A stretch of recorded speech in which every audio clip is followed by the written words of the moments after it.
Nous, citoyens contre la corruption.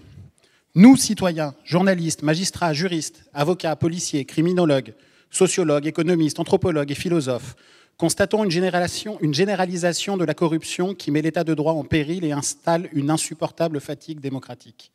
Cette menace sur notre République se nourrit certes de la banalité des conflits d'intérêts et des petits arrangements avec la morale civique, mais aussi de la faiblesse croissante des moyens de lutte contre ce dangereux fléau pour la démocratie. Alors que le chaos politique n'est plus une hypothèse invraisemblable dans la France d'aujourd'hui, les signataires de cette alerte, forts de leurs expériences diverses, appellent les citoyens de notre pays à une mobilisation civique pour faire sauter les verrous institutionnels, culturels, politiques et judiciaires qui empêchent l'efficacité et autorisent le pire. Il est urgent de s'opposer réellement à la corruption. Des solutions existent, nous en avons parlé. L'indépendance du parquet, la criminalisation de la corruption, la suppression de la Cour de justice de la République, un recrutement massif de magistrats, de policiers, de douaniers et d'agents du fisc, la suppression du verrou de Bercy dans la lutte contre la fraude fiscale, la réforme du système de déclassification du secret défense, la réforme de l'article 40 du Code de procédure pénale pour une meilleure protection des lanceurs d'alerte dans la fonction publique, la confiscation préventive des biens mal acquis et leur attribution aux biens communs, associations, musées ou municipalités, et le vote d'une nouvelle loi bancaire instituant une séparation véritable entre les dépôts des épargnants et les fonds spéculatifs. Les signataires de cette alerte citoyenne s'engagent à développer avec toutes celles et tous ceux qui les rejoindront leur expertise et dénonciation commune sur la corruption. Ils continueront de porter publiquement la double exigence de vérité sur les affaires et de vertu de la République. Merci.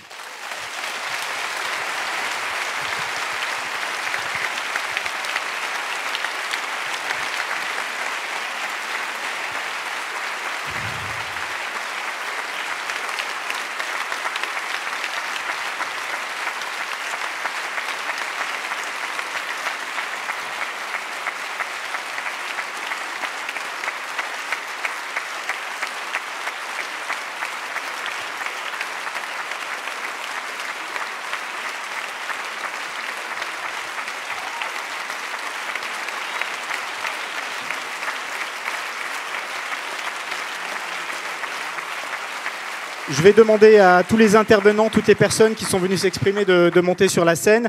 Avant de passer le micro pour un tout dernier mot à Edwige Plenel, on a cité des écrivains, des romans aussi au cours de cette soirée.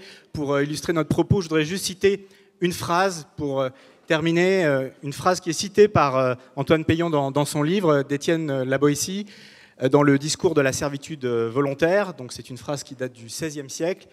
Soyez résolus à ne plus servir le tyran et vous voilà libre. Je passe le micro à Edwige Plenel.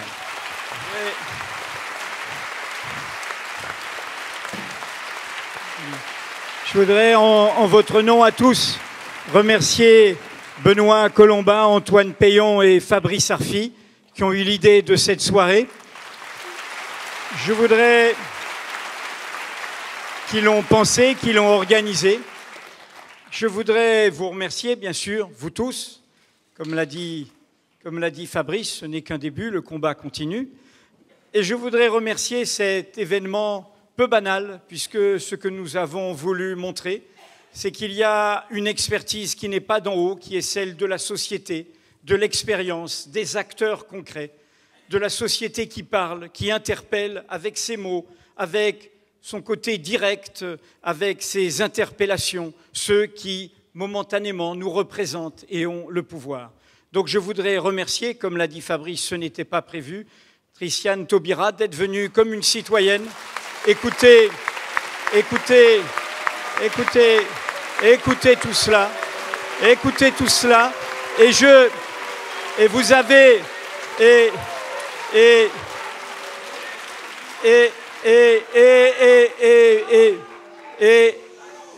Et vous avez d'autant moins tort, d'autant moins raison, je dis, pour ceux qui ont cette réaction, que ce que nous voulons montrer, c'est qu'il y a une dialectique entre la société et la politique. Cela a été dit par beaucoup d'intervenants. Ce n'est pas la société contre la politique. Il nous faut aussi des représentants, mais des représentants qui écoutent, qui dialoguent, qui rendent des comptes.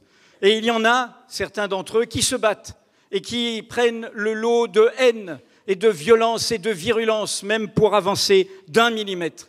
Et donc, je voulais saluer cela et je voulais dire à Christiane Taubira, dont je sais que certaines choses, elle aurait aimé réagir. Eh bien, le débat continue, il continue sur Mediapart, il continue sur France Inter, il continue à La Croix. Votre réaction est bienvenue, vos commentaires, et y compris peut-être vos annonces, car ce que nous vous demandons au fond, c'est d'aller plus fort et plus vite. Plus fort et plus vite. Il y a un mot d'ordre qui se décline en 3 langues. Il se déclinait en Espagne, Si Podemos. Il se déclinait avant aux États-Unis, Yes we can. Oui, nous pouvons.